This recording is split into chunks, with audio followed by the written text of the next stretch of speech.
ओम नमः शिवाय। स्वागत है आपका हरि का पंचांग चैनल पर। आज आप रसपान करेंगे फाल्गुन मास महात्म के 8वें अध्याय का। 7वें अध्याय में आपने सुना कि श्री नारद मुनि जी अपने पितामह यानी कि ब्रह्मा को कहते हैं, शिव के विवाह का प्रसंग कार्तिकेय जी के जन्म के विषय में मैं जानना चाहता हूँ। ब्रह्मा जी उनके प्रश्नों के उत्तर आज इस अध्याय में देंगे। तो आइए आरंभ करते हैं फाल्गुन मास महात्म का 8वां अध्याय। अपने पुत्र नारद की बात सुनकर लोक पितामह ब्रह्मा वहां इस प्रकार बोले। ब्रह्मा ने कहा, हे ब्राह्मण देव शिरोमणि, तुम सदा समस्त जगत के उपकार में ही लगे रहते हो। तुमने लोगों के हित की कामना से ये बहुत ही उत्तम बात पूछी है, जिसके सुनने से संपूर्ण लोकों के समस्त पापों का क्षय हो जाएगा। उस अनामय शिव तत्व को मैं तुमसे वर्णन करता हूँ। शिव तत्व का स्वरूप बड़ा ही उत्कृष्ट है और अद्भुत है। जिस समय समस्त चराचर जगत नष्ट हो गया था, सर्वत्र केवल अंधकार ही अंधकार था। न सूर्य दिखाई देते थे, न चंद्रमा। अन्य अन्य ग्रहों और नक्षत्रों का भी पता नहीं था। न दिन होता था, न रात। अग्नि, पृथ्वी, वायु और जल की भी सत्ता नहीं थी। प्रधान तत्व से रहित सोना आकाश मात्र शेष था। दूसरे किसी तेज की उपलब्धि नहीं होती थी। अद्भुत आदि का भी अस्तित्व नहीं था। शब्द और स्पर्श भी साथ छोड़ चुके थे। गंध और रूप की भी अभिव्यक्ति नहीं होती थी। रस का भी अभाव हो गया था। दिशाओं का भी भान नहीं होता था। इस प्रकार सब और निरंतर शुचिभेद घोर अंधकार फैला हुआ था। उस समय तत्सत ब्रह्मा, इस श्रुति में जो सत्य सुना जाता है एकमात्र वही शेष था। जब यह वह ऐसा जो इत्यादि रूप से निर्दिष्ट होने वाला भावात्मक जगत नहीं था, उस समय एकमात्र वह सत्य ही शेष था, जिसे योगी जन अपने हृदय आकाश के भीतर निरंतर देखते हैं। वह सत्य तत्व मन का विषय नहीं है। वाणी की भी वहां तक कभी पहुंच नहीं होती। वह नाम तथा रूप रंग से भी शून्य है। वह ना तो स्थूल है, ना ही कृष्ण, न ह्रस्व, न दीर्घ तथा न लघु है, न गुरु। उसमें ना कभी वृद्धि होती है, न ह्रास होता है। श्रुति भी उसके विषय में चकित भाव से है इतना ही कहती है, अर्थात उसकी सत्ता मात्र का ही निरूपण कर पाती है। उसका कोई विशेष विवरण देने में असमर्थ हो जाती है। वह सत्य ज्ञान स्वरूप, अनंत परमानंद में परम ज्योति स्वरूप, अप्रमेय, आधार रहित, निर्विकार, निराकार, निर्गुण, योगी गम्य, सर्वव्यापी, सबका एकमात्र कारण, निर्विकल्प, निरा आरंभ, माया शून्य, उपद्रव रहित, अद्वितीय, अनादि, अनंत, संकोच विकार से शून्य तथा चिन्मय है। जिस पर ब्रह्म के विषय में ज्ञान और अज्ञान से पूर्ण उक्तियों द्वारा इस प्रकार विकल्प किए जाते हैं, उससे कुछ काल के बाद द्वितीय की इच्छा प्रकट की। उसके भीतर एक से अनेक होने का संकल्प उदित हुआ। तब उस निराकार परमात्मा ने अपनी लीला शक्ति से अपने लिए मूर्ति की कल्पना की। वह मूर्ति संपूर्ण ऐश्वर्य गुणों से संपन्न, सर्वज्ञानमयी, शुभ स्वरूपा, सर्वव्यापिनी, सर्वरूपा, सर्वदर्शनी, सर्वकारिणी, सबकी एकमात्र वंदनीय, सर्वाद्य, सब कुछ देने वाली और संपूर्ण संस्कृतियों का केंद्र थी। उस शुद्ध रूपिणी ईश्वर मूर्ति की कल्पना करके वह अद्वितीय, अनादि, अनंत, सर्व प्रकाशक, चिन्मय, सर्वव्यापी और अविनाशी पर ब्रह्मा अंतर्हित हो गया। जो मूर्ति रहित पर ब्रह्मा है, उसी की मूर्ति यानी कि चिन्मय आकार भगवान सदाशिव है। अर्वाचीन और प्राचीन विद्वान उन्हीं को ईश्वर कहते हैं। उस समय एकाकी रहकर स्वेच्छानुसार विहार करने वाले उन सदाशिव ने अपने विग्रह से स्वयं ही एक स्वरूप भूता शक्ति की सृष्टि की, जो उनके अपने श्रीअंग से कभी अलग न होने वाली थी। उस पराशक्ति को प्रधान प्रकृति, गुणवती, माया, बुद्धि तत्व की जननी तथा विकार हित बताया गया है। वह शक्ति अंबिका कही गई है। उसी को प्रकृति, सर्वेश्वरी, त्रिदेव जननी, नित्या और मूल कारण भी कहते हैं। सदाशिव द्वारा प्रकट की गई उस शक्ति के 8 भुजाएं हैं। उस शुभ लक्षणा देवी के मुख की शोभा विचित्र है। वह अकेली ही अपने मुखमंडल में सदा एक सहस्र चंद्रमाओं की कांति धारण करती है। नाना प्रकार के आभूषण उसके श्रीअंगों की शोभा बढ़ाते हैं। वह देवी नाना प्रकार की गतियों से संपन्न है और अनेक प्रकार के अस्त्र शस्त्र धारण करती है। उसके खुले हुए नेत्र खिले हुए कमल के समान जान पड़ते हैं। वह अचिंतनीय तेज से जगमगाती है। वह सब की योनि है और सदा उद्यमशील रहती है। एकाकिनी होने पर भी वह माया संयोग के वश अनेक हो जाती है। ये जो सदाशिव है उन्हें परम पुरुष ईश्वर शिव शंभु और महेश्वर कहते हैं। वे अपने मस्तक पर आकाश गंगा को धारण करते हैं। उनके भाल देश में चंद्रमा शोभा पाते हैं। उनके 5 मुख हैं और प्रत्येक मुख में 3-3 नेत्र हैं। उनका चित्त सदा प्रसन्न रहता है। वे 10 भुजाओं से युक्त और त्रिशूलधारी हैं। उनके श्री अंगों की प्रभा कर्पूर के समान श्वेत गोर है। वे अपने सारे अंगों में भस्म रमाये रहते हैं। उन काल रूपी ब्रह्मा ने एक ही समय शक्ति के प्रभाव से शिवलोक नामक क्षेत्र का निर्माण किया। उस उत्तम क्षेत्र को ही काशी कहते हैं। वह परम निर्वाण या मोक्ष का स्थान है जो सबके ऊपर विराजमान है। ये प्रिया प्रियतम रूप शक्ति और शिव जो परमानंद स्वरूप है उस मनोरम क्षेत्र में नित्य निवास करते हैं। काशीपुरी परमानंद रूपिणी है। मुने शिव और शिवा ने प्रलय काल में भी कभी उस क्षेत्र को अपने सानिध्य से मुक्त नहीं किया है। इसीलिए विद्वान पुरुष उसे अविमुक्त क्षेत्र के नाम से जानते हैं। वह क्षेत्र आनंद का हेतु है। इसीलिए पिनाकधारी शिव ने पहले उसका नाम आनंद वन रखा था। उसके बाद वह अविमुक्त के नाम से प्रसिद्ध हुआ। देवऋषि एक समय उस आनंद वन में रमण करते हुए शिवा और शिव के मन में यह इच्छा हुई कि किसी दूसरे पुरुष की भी सृष्टि करनी चाहिए, जिस पर यह सृष्टि संचालन का महान भार रखकर हम दोनों केवल काशी में रहकर इच्छा अनुसार विचरें और निर्वाण धारण करें। वही पुरुष हमारे अनुग्रह से सदा सबकी सृष्टि करे, पालन करे और वही अंत में सबका संहार भी करे। यह चित्त एक समुद्र के समान है। इसमें चिंता की उताल तरंगे उठ उठ कर इसे चंचल बनाए रहती है। इसमें सत्व गुणी रूपी रत्न, तमोगुण रूपी ग्रह और रजोगुण रूपी मूंगे भरे हुए हैं। इस विशाल चित्त समुद्र को संकुचित करके हम दोनों उस पुरुष के प्रसाद से आनंद कानन में सुखपूर्वक वास करें। यह आनंद वन वह स्थान है जहाँ हमारी मनोवृत्ति सब ओर से सिमट कर इसी में लगी हुई है तथा जिसके बाहर का जगत चिंता से आतुर प्रतीत होता है। ऐसा निश्चय करके शक्ति सहित सर्वव्यापी परमेश्वर शिव ने अपने वाम भाग के 10वें अंग पर अमृत मल दिया। फिर तो वहीं से एक पुरुष प्रकट हुआ जो तीनों लोकों में सबसे अधिक सुंदर था। वह शांत था, उसमें सत्व गुण की अधिकता थी तथा वह गंभीरता का अथाह सागर था। मुनि क्षमा नामक गुण से युक्त उस पुरुष के लिए ढूंढने पर भी कहीं कोई उपमा नहीं मिलती थी। उसकी कांति इंद्र नीलमणि के समान श्याम थी। उसके अंग अंग से दिव्य शोभा छटक रही थी और नेत्र प्रफुल्ल कमल के समान शोभा पा रहे थे। श्रीअंगों पर स्वर्ण की सी कांति वाले 2 सुंदर रेशमी पीतांबर शोभा दे रहे थे।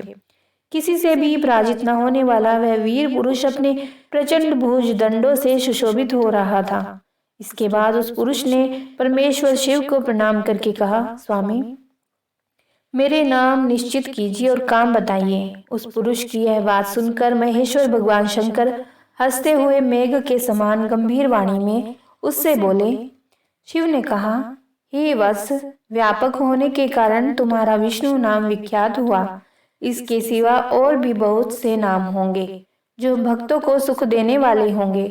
तुम सुस्थिर उत्तम तप करो क्योंकि वही समस्त कार्यों का साधन है। ऐसा कहकर भगवान शिव ने श्वास मार्ग से श्री विष्णु को वेदों का ज्ञान प्रदान किया।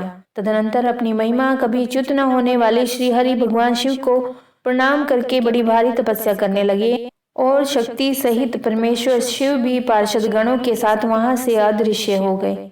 भगवान विष्णु ने सुदीर्घ काल तक बड़ी कठोर तपस्या की।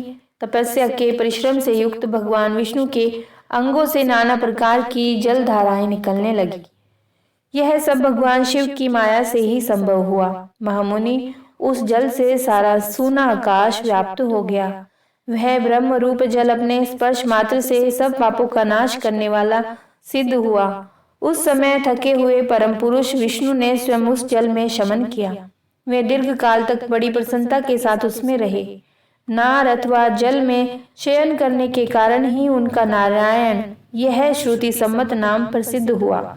उस समय उन परम पुरुष नारायण के सिवा दूसरी कोई प्राकृतिक वस्तु नहीं थी। उसके बाद ही उन महात्मा नारायण देव से यथा समय सभी तत्व प्रकट हुए। महामते विद्वन, मैं उन तत्वों की उत्पत्ति का प्रकार बता रहा हूँ, सुनो। प्रकृति से मह तत्व प्रकट हुआ और मह तत्व से तीनों गुण। इन गुणों के भेद से ही त्रिविध अहंकार की उत्पत्ति हुई। अहंकार से 5 तन्मात्राएं हुई और उन तन्मात्राओं से 5 भूत प्रकट हुए।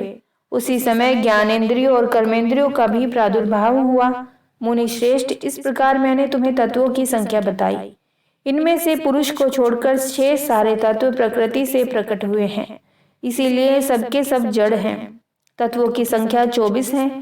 उस समय एकाकार हुए 24 तत्वों को ग्रहण करके वे परम पुरुष नारायण भगवान शिव की इच्छा से ब्रह्म रूप जल में सो गए। ब्रह्मा जी कहते हैं, देवऋषि, जब नारायण देव जल में शयन करने लगे तब उस समय उनकी नाभि से भगवान शंकर के इच्छावश सहसा एक उत्तम कमल प्रकट हुआ, जो बहुत बड़ा था। उसमें असंख्य नाल दंड थे। उसकी कांति कनेर के फूल के समान पीले रंग की थी तथा उसकी लंबाई और ऊंचाई भी अनंत योजन थी। वह कमल करोड़ों सूर्यों के समान प्रकाशित हो रहा था। सुंदर होने के साथ ही संपूर्ण तत्वों से युक्त था और अत्यंत अद्भुत, परम रमणीय, दर्शन के योग्य तथा सबसे उत्तम था। इसके पश्चात कल्याणकारी परमेश्वर साम्य सदाशिव को पूर्ववत प्रयत्न करके मुझे अपने दाहिने अंग से उत्पन्न किया। मुनि, उन महेश्वर ने मुझे तुरंत ही अपनी माया से मोहित करके नारायण देव के नाभि कमल में डाल दिया और लीला पूर्वक मुझे वहां से प्रकट किया। इस प्रकार उस कमल से पुत्र के रूप में मुझ हिरण्यगर्भ का जन्म हुआ। मेरे 4 मुख हुए और शरीर की कांति लाल हुई। मेरे मस्तक त्रिपुंड की रेखा से अंकित थे। तात भगवान शिव की माया से मोहित होने के कारण मेरी ज्ञान शक्ति इतनी दुर्बल हो गई कि मैंने उस कमल के सिवा दूसरे किसी को अपने शरीर का जनक या पिता नहीं जाना। मैं कौन हूँ, कहाँ से आया हूँ, मेरा कार्य क्या है, मैं किसका पुत्र होकर उत्पन्न हुआ हूँ और किसने इस समय मेरा निर्माण किया है। इस प्रकार संशय में पड़े हुए मेरे मन में यह विचार उत्पन्न हुआ, मैं किस लिए मोह में पड़ा हुआ हूँ। जिसने मुझे उत्पन्न किया है उसका पता लगाना तो बहुत सरल है। इस कमल पुष्प का जो पत्र युक्त नाल है उसका उद्गम स्थान इस जल के भीतर नीचे की ओर है। जिसने मुझे उत्पन्न किया है वह पुरुष भी वही होगा, इसमें संशय नहीं। ऐसा निश्चय करके मैंने अपने को कमल से नीचे उतारा। मुनि, मैं उस कमल की एक एक नाल में गया और सैकड़ों वर्षों तक वहां भ्रमण करता रहा, किंतु कहीं भी उस कमल के उद्गम का उत्तम स्थान मुझे नहीं मिला। तब पुनः संशय में पड़कर मैं उस कमल पुष्प पर जाने को उत्सुक हुआ। नाल के मार्ग से उस कमल पर चढ़ने लगा। इस तरह बहुत ऊपर जाने पर भी मैं उस कमल के कोश को न पा सका। उस दशा में मैं और भी मोहित हो उठा। मुनि, उस समय भगवान शिव की इच्छा से परम मंगल में उत्तम आकाशवाणी प्रकट हुई, जो मेरे मोह का विध्वंस करने वाली थी।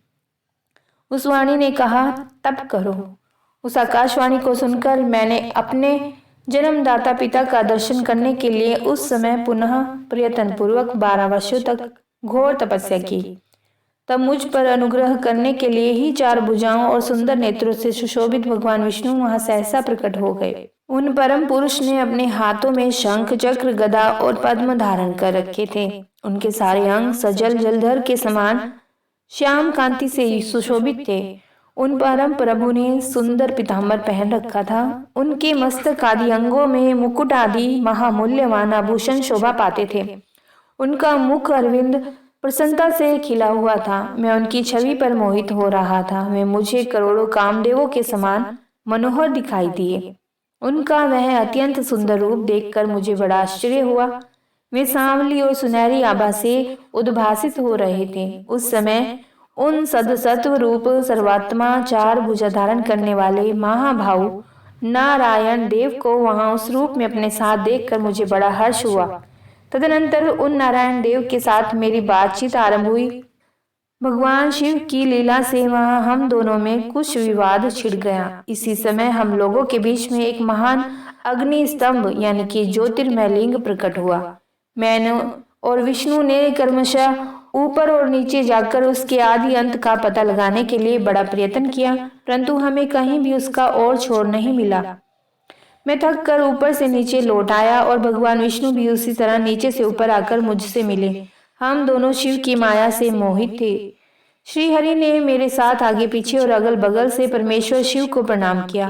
फिर वे सोचने लगे, यह क्या वस्तु है, इसके स्वरूप का निर्देश नहीं किया जा सकता, क्योंकि ना तो इसका कोई नाम है, ना ही कर्म ही है। लिंग रहित तत्व ही यहाँ लिंग भाव को प्राप्त हो गया है। ध्यान मार्ग में भी इसका स्वरूप का कुछ पता नहीं चलता। इसके बाद मैं और श्री हरि दोनों ने अपने चित्त को स्वस्थ करके उस अग्नि स्तंभ को प्रणाम करना आरंभ कर दिया। हम दोनों बोले, महाप्रभु, हम आपके स्वरूप को नहीं जानते। आप जो कोई भी क्यों न हो, आपको हमारा नमस्कार है। महेश्वर, आप शीघ्र ही हमें अपने यथार्थ रूप का दर्शन कराइए। मुनिश्रेष्ठ इस प्रकार अहंकार से आविष्ट हुए हम दोनों ही वहां नमस्कार करने लगे। ऐसा करते हुए हमारे 100 वर्ष व्यतीत हो गए। ब्रह्मा जी कहते हैं, मुनिश्रेष्ठ नारद, इस प्रकार हम दोनों देवता गर्व रहित होकर निरंतर प्रणाम करते रहे। हम दोनों के मन में एक ही अभिलाषा थी कि इस ज्योतिर्लिंग के रूप में प्रकट हुए परमेश्वर प्रत्यक्ष दर्शन दे। भगवान शंकर दोनों के प्रतिपालक, अहंकारियों का गर्व चूर्ण करने वाले तथा सबके अविनाशी प्रभु हैं। वे हम दोनों पर दयालु हो गए। उस समय वहां उन सुरश्रेष्ठ से ओम ओम ऐसा शब्द रूप नाद प्रकट हुआ जो स्पष्ट रूप से सुनाई देता था। वह नाद प्रति स्वर में अभिव्यक्त हुआ था। जोर से प्रकट होने वाले उस शब्द के विषय में यह क्या है, ऐसा सोचते हुए समस्त देवताओं के आराध्य हैं भगवान विष्णु मेरे साथ संतुष्ट चित्त से खड़े रहे। वे सर्वथा वैरभाव से रहित थे। उन्होंने लिंग के दक्षिण भाग में सनातन आदि वर्ण अकार का दर्शन किया, उत्तर भाग में उकार का, मध्य भाग में मकार का और अंत में ओम इस नाद का साक्षात दर्शन किया और अनुभव किया। दक्षिण भाग में प्रकट हुए आदि वर्ण आकार को सूर्यमंडल के समान तेजोमय देखकर जब उन्होंने उत्तर भाग में दृष्टिपात किया, तब वहां उकार वर्ण अग्नि के समान दीप्तिशाली दिखाई दिया। मुनि श्रेष्ठ, इसी तरह उन्होंने मध्य भाग में मकार को चंद्रमंडल के समान उज्जवल कांति से प्रकाशमान देखा। तदनंतर जब उसके ऊपर दृष्टि डाली, तब शुद्ध स्फटिक मणि के समान निर्मल प्रभाव से युक्त, तुरीयातीत, अमल, निष्कल, निरुपद्रव, निर्द्वना, अद्वितीय, शून्य में, बाह्य और आभ्यंतर के भेद से रहित, बाह्य अंतर भेद से युक्त, जगत के भीतर और बाहर स्वयं ही स्थित, आदि मध्य और अंत से रहित, आनंद के आदि कारण तथा सबके परम आश्रय सत्य आनंद एवं अमृत स्वरूप पर ब्रह्म का साक्षात्कार किया। उस समय श्री हरि यह सोचने लगे कि यह अग्निस्तंभ यहाँ कहाँ से प्रकट हुआ है। हम दोनों फिर इसकी परीक्षा करेंगे। मैं इस अनुपम अतुल स्तंभ के नीचे जाऊंगा। ऐसा विचार करते हुए श्री हरि ने वेद और शब्द दोनों के आवेश से युक्त विश्वात्मा शिव का चिंतन किया। तब वहां एक ऋषि प्रकट हुए जो ऋषि समूह के परम सार रूप माने जाते हैं। उन्हीं ऋषि द्वारा परमेश्वर श्री विष्णु ने जाना कि इस शब्द ब्रह्म में शरीर वाले परम लिंग के रूप में साक्षात पर ब्रह्म स्वरूप महादेव जी यहाँ प्रकट हुए हैं। ये चिंता रहित रुद्र हैं, जहाँ जाकर मन सहित वाणी उसे प्राप्त किए बिना ही लौट जाती है। उस पर ब्रह्मा परमात्मा शिव का वाचक एक अक्षर ही है। वे इसके वाच्यार्थ रूप हैं। वह परम कारण है, रित सत्यानंद एवं अमृत स्वरूप परमात्मा पर ब्रह्मा एक अक्षर का वाच्य है। प्रणव के एक अक्षर आकार से जगत के बीज भूत अंड जन्मा भगवान ब्रह्मा का बोध होता है। उसके दूसरे एक अक्षर उकार से परम कारण रूप श्री हरि का बोध होता है और तीसरे एक अक्षर मकार से भगवान नील लोहित शिव का ज्ञान होता है। अकार सृष्टि करता है, उकार मुंह में डालने वाला है और मकार नित्य अनुग्रह करने वाला है। मकार बोध्य सर्वव्यापी शिव बीज मात्र के स्वामी हैं और अकार संज्ञक मुझ ब्रह्मा को बीज कहते हैं। उकार नामधारी श्री हरि योनि हैं। प्रधान और पुरुष भी ईश्वर जो महेश्वर हैं, वे बीजी बीज और योनि भी हैं। उन्हीं को नाद कहा गया है। उनके भीतर सबका समावेश है। बीजी अपने इच्छा से ही अपने बीज को अनेक रूपों में विभक्त करके स्थित है। इन बीजी भगवान महेश्वर के लिंग से अकार रूप बीज प्रकट हुआ, जो उकार रूप योनि में स्थापित होकर सब ओर बढ़ने लगा। यह स्वर्ण में अंड के रूप में ही बताने योग्य था। उसका और कोई विशेष लक्षण नहीं लक्षित होता था। वह दिव्य अंड अनेक वर्षों तक जल में ही स्थित रहा। तदनंतर 1000 वर्ष के बाद उस अंड के 2 टुकड़े हो गए।